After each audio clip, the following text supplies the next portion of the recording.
Бәріңізге сәлем. Бүгін бізде математикалық сауаттылықтың кезекті тақырыбы Эйлер-Вен диаграммасы және де спираль формуласы да. Так, сразу есеппен кірісіп кетейік. Эйлер-Вен диаграммасы деген ол шеңберлер қиылыстыру барысында құралады. Так, қараңдар. Сынып оқушыларының 15-і футболды, 14-і үлкен теннисті, ал 13-і жүзуді ұнатады. Олардың 7-і футбол және үлкен теннис, 5-і футбол және жүзу, 6-і үлкен теннис және жүзу, 4-і осы 3 спортты да ұнатады дейді. Сыныптағы кез келген оқушы аталған 3 спорттың кемінде бірін ұнатады. Сыныпта неше оқушы бар екенін табыңыз. Қараңдар, есеп осындай есепте келген кезде мен сияқты жарасында дәл менің жасаған нәрсемен бірге орындайсыңдар. Қараңдар, бізде 3 спорт түрі бар: футбол, үлкен теннис, жүзу. Үлкен бір шеңбер құрасыңдар.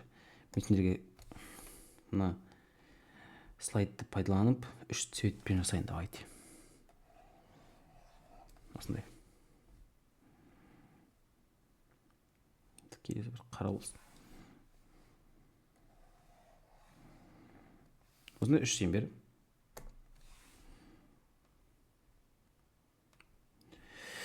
Енді қараңдар, мына бізде футбол болсын, мына бізде теннис болсын, мына бізде жүзу. Мына шеттерін жазбайық. Олар бізде мынау 15, мынау 14, мынау бізде 13. Енді сразу шет жақтарына осы бастарын жазып аласыңдар түгелдей. Жалпы оқушы неше оқушы ұнататын. Мына жер қараңдар, 15-і футболды ұнатады деген 15 адамның ішінде теннисті де жақсы көретіндер болуы мүмкін. Мысалы, мен өзім футбол жақсы көрсем, менің қасымдағы дос балам ол футболды және волейбол жақсы көруі мүмкін.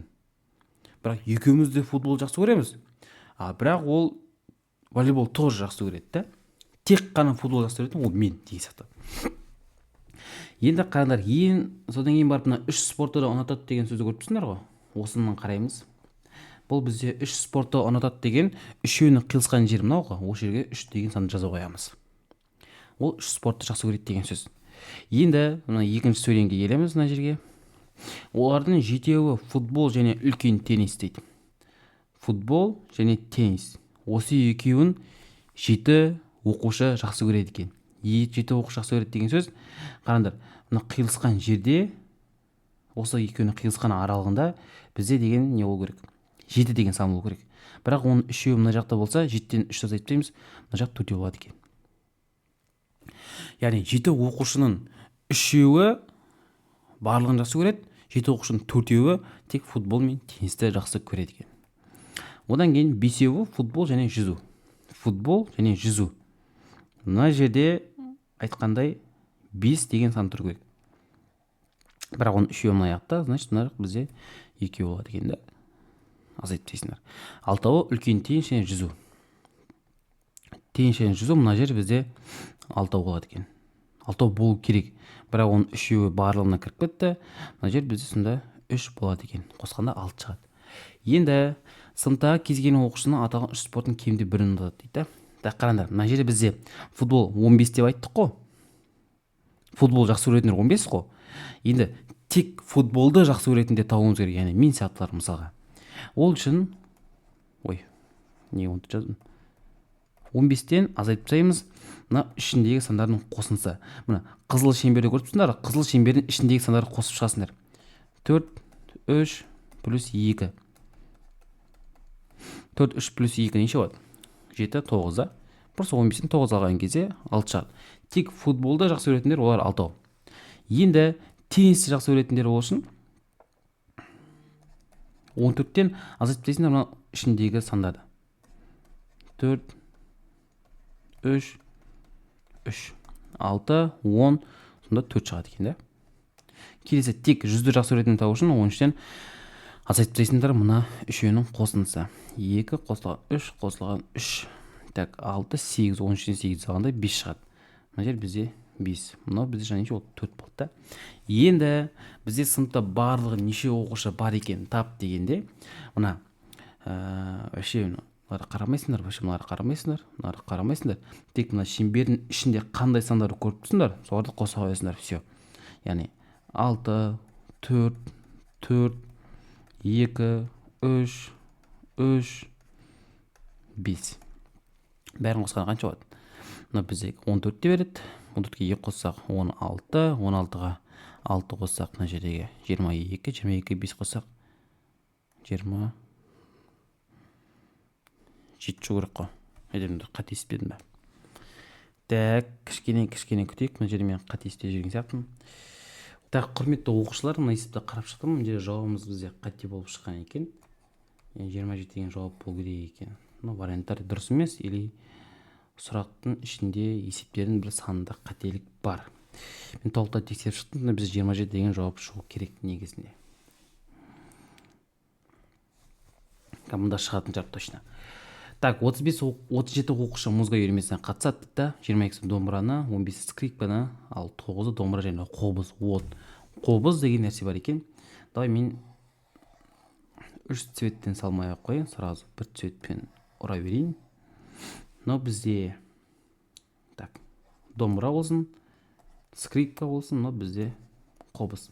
Бізде барлығы 37 екен.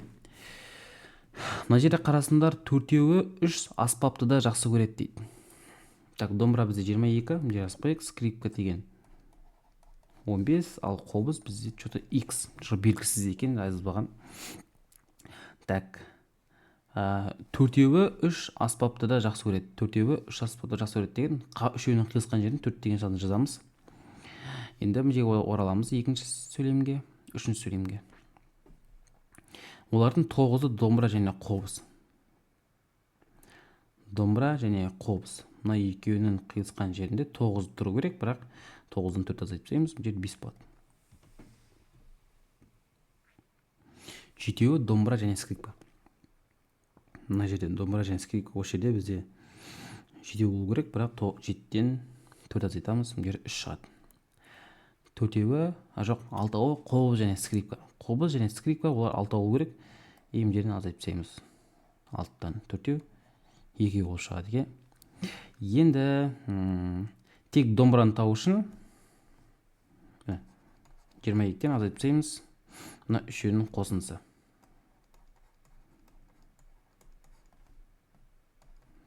Неше болады сонда? Так, 3-ке 4 қоссақ 7, 7-ге 5 қоссақ 12, 22-тен 12 алғанда 10 шығады да. Скрипканы табу үшін 15-тен азайтып тастаймыз. Мына ішіндегілердің қосындысын.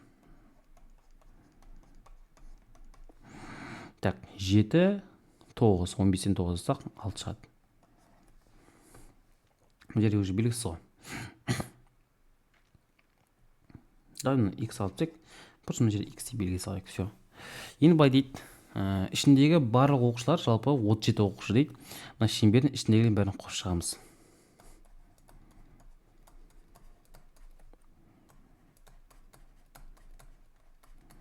Бәрін қосып шыққан кезде бізде деген 37 деген жауап шығу керек. Так, мыналардың қосындысы қанша болады? Так, 10, 19, 14, 19, 5, 24, 28, 28-ге 2, 30 шығады. Плюс X тем болады 37-ге. X қанша? 30-да 37-тен азайтып тастаймыз. 7 шығады екен да? Мына жерде 7 шығады. Енді жауап жоқ деген тағы нәрсе емес, мына жерде басқаша сұрақ беріп тұр. Үйірмеде қобызды тарта алатын неше оқушы бар дейді. Қобызды тарта алады деген, қобыз тартатын оқушы ол домбыраны білуі мүмкін деген сөз ғой. Ал тек қобызды десе, ол 7 болу дұрыс еді. Ал мына жерде біз қобыз сұрапты, значит, мына шеңбердің ішіндегілерін бәрін қосып шығамыз, қобыздың шеңберін. Яғни 5, 4, 2, 7 да. Так, 7, 14, 18 деген жауап шығады екен. Все? Жоқ. Дұрыс, 18 екен, дұрыс. Сыныпта 30 оқушы бар, орын 22-сі спорттық үйірме, 11 бике, 4-еуі 2 үйірмеге де қатыспайды дейді. 2 үйірмеде қатысатын оқушылар саны жататын аралық тап дейді. Так, 2 үйірме болса, 2 мынандай ұяшық саламыз. 22-сі спортқа қатысады. Биге 11-і қатысады. 4-еуі 2 үйірмеге қатыспайды дейді. Так, вообще 30 оқушыдан 4 оқушыны азайтып тастаймыз. Вообще олар керек емес бізге. 26 оқушы ғана қатысады екен. керек емес, азайтып тастаймыз. Так, енді ортасындағысын x деп алуға болады. Мына тек спортқа қатысатындығы үшін 22-ден біз x азайтып тастаймыз да. Өйткені x 22 минус x пен x қосқан кезде олар қысқарады, 22-ні береді мына жерде. Ал мына жағын табу үшін 11-ден x азайтып тастаймыз. Осы барлығының қосындысы бізде 26-ға тең болу керек. 30 емес, 26-ға, өйткені 4 оқушы 2 үйірмеге қатыспайды. Яғни 22 минус x қосылған x плюс 11 минус x-ті, ол бізде 26-ға тең болу керек. Мына минус x пен плюс x жойылады. 22-ге 11 қоссақ 33 минус x тең болады 26-ға. X тең болады минус x. 26-тан 33-ті азайтып тастаймыз. Минус x тең болады минус 7-ге, да? Үлкеннен кішісін азайтамыз, үлкеннің тамасын қоямыз. Сосын минустардың плюске айналып жүреміз. X тең болады 7-ге. 2 үйірмеде қатысатын бізде ол 7 оқушы екен. Енді 7 оқушы дегенде біз теңдеусіз битті шығарып қараңдар. Мына 22 мен 11-ді қосасыңдар. Осыны азайтып тастайсыңдар, мына общий барлығы қанша? 26. Осылай шығарып. Енді 7 деген сан қай аралық жатыр? 12 мен 16-ның арасында ол 12, 13, 14, 15, 16 да, олар жатпайды. 1 мен 4-ның арасында 1, 2, 3, 4 жатпайды. 10 мен 14-ның арасында жатпайды, 3 мен 5-ның арасында жатпайды да, жоқ па 7 деген сан. А 2 мен 12-ның арасында 7 деген сан бар екен. Сондықтан осы жауап болады. Қымыз, шұбат, айран дейді. Давайте. Қызылмайыншы, көк деген уже жалықтыр жіберді мені. Опа. Хоп. Хоп. Осын салмайтын оқушылар да бар негізі. Так, қымыз бізде 16, шұбат 19, айран бізде 14. Так, 2 қонақ қымызды да, шұбатты да, айранды да ішкен. О, бәрін шыққан қымызды қонақ деген. Так, сосын 7 қонақ қымызды да, шұбатты да ішкен. Қымыз да, шұбат да 7 қонақ болу керек, бірақ екеуі мұнда етіп қалды, 7-тен 2 айтамыз, 5 шығады да. 4 қонақ қымызды да, айранды ішкен. Қымыз да, айранды 4 қонақ, оның екеуі мұнда 2 болады сонда. 6 шұбат та, айран, 4 болады да уже. И сразу есептейік та, 2, 2, 5, 4, 9, мына аяқ 9 шығады, 16-тан 9 айтамыз, мына 7 шығады. Тек қымыз таптық. Тек шұбат табу үшін үшеуін қосамыз. 6, 11, 19, 11 алғанда 8 шығады. Мына үшеуін қосқанда 8, 14-тен 8 алған кезде бізде 6 шығады. Тек шұбат ішкендер, ішкен қонақтар саны. Тек шұбат ішкендер ішкен қонақтар саны бізде 8 екен. Келесі бізде спираль формуласы. Сразу жазып қойдым тақырыпты. Болған қарапайым мысал, мысалға есеп көбіне былай келіседі. 5 адам бір-бірімен ойнап шықты, шахмат ойнады, қол алысты, гүл берді деген сияқты нәрселер осы спираль формуласына келеді. Бірақ біз Лига чемпионды есептейік. Мынандай көп ер балалар білетін шығар енді. Реал Мадрид, Барселона, Манчестер Юнайтед, яғни Бавария да. Лига чемпиондың ат тобына бұл 4 команда түсетін болса, сойқан бір топ болайын тұр енді. Онда бірақ мүмкін емес, мүмкін болып қалды, мүмкін да. Самыл пош болып кетті. Енді қараңдар. Лига чемпионда бізде каждый команда бір-бірімен 2 ойынна ойнап шығады. Реал Мадрид, Барселона, Манчестер, Бавариямен ойнайды, сосын тағы да ойнайды. Яғни өзінің жерінде ойнайды, және өзгенің жерінде ойнайды. Өзге деген оларға барып ойнайды. Дома в гостях деген бар ғой, сол сияқты. Енді қараңдар, мына нәрсе. Ең бірінші бір ойыннан өткізіп шықты деп есептейік. Или әлем чемпионатын алайық. Чемпионаты. Қазақстан, Франция, Германия, және де Испания алсын. Біздің Қазақстан әлем чемпионатына өтіп кетсін дегендер әумин. Так, Олар мысалға әлем чемпионатында олар бір ойыннан өткізеді, өйткені барлығы бір жерге жиналады да соның ішінде ойнай береді, бір алаңның ішінде. Ал Лига чемпионов деген енді әртүрлі жерлерде болады. Так қараңдар, мысалға Қазақстан деген Франциямен ойнайды, сосын екінші күн сразу Германиямен ойнайды, одан кейін барып Испаниямен ойнайды. Қазақстан неше ойын өткізді? Қазақстан 3 ойын өткізді. Одан кейін Франция шығады, сол жақтан шықсын давай. Ол Қазақстанмен ойнай алмайды, өйткені ол ойнап кетті біріншісінде. Ол Германиямен ойнайды, Испаниямен ойнайды, екеу. Сосын Германия шығады да, ол Германия Франциямен ойнай алмайды, ойнап кетті ғой. Қазақстанмен ойнай алмайды, тек кіммен қалды? Ол деген Испаниямен қалды, біреу. Сонда ол барлығы 6 ойын өткізді. Яғни кемей береді да. Енді мына жаққа келейік. Реал Мадрид. Реал Мадрид деген Барселонамен ойнайды, Манчестермен ойнайды, Бавариямен ойнайды. Дәл солай үшеуі. Барселона шығады да Реалмен ойнай алмайды. Реалмен ойнайды, бірақ біз бірінші өзінің жерінде ойнайды дейтін болсақ, ол Манчестермен ойнайды және Бавариямен ойнайды. Тоже екеу. Сосын Манчестер шығады да Бавариямен ойнайды, біреу. Барлығы 6 ойын ойнады да. Енді олар 2 ойыннан өткізу керек қой. Барасыңдар, просто 2 көйде саласыңдар. Сонда бізде барлығы 12 ойын өтеді екен. Футбол қарайтын балалар бұның бәрін түсінеді да. Енді қыздар жағы сәл-пәл түсінбей қалуы мүмкін. Енді осыған байланысты бізде спираль формуласы берілген. Егер де бір ойыннан өткізсе бізде негіз қойдым.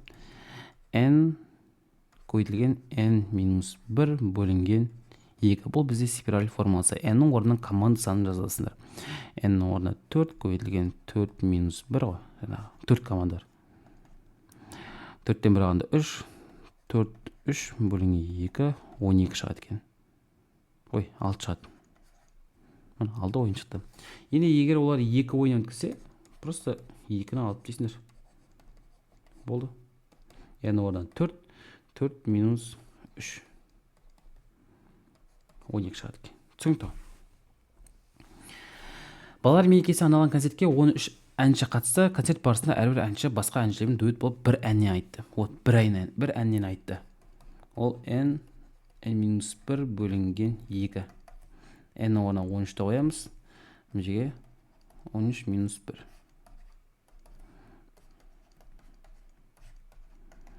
Да 13-ті 12 көбейтіп 2-ге бөлгенде бізде қанша шығады? Оған қысартып 6 шығады. 6 3 18, 1 ойда 6 1 6, ойдағымен 78 шығады. Түсінікті. 2 рет ойнау керек дейді. 7 команда және 2 рет ойнау керек дейді. Өз алаңында және қарсыластың алаңында. Дома в гостях деген. Онда 2 ойнан болса n-1. N оған 7 қоямыз. Сосын 7-тен 1 алған кезде бізде 6 шығады. 7 6 42 екен. Бүгінге осы 2 тақырып түсіндірілді. Спираль және Эйлер-Вен диаграммасы барлығы түсінікті болды деп ойлаймын. Рахмет, қош сау болыңыздар.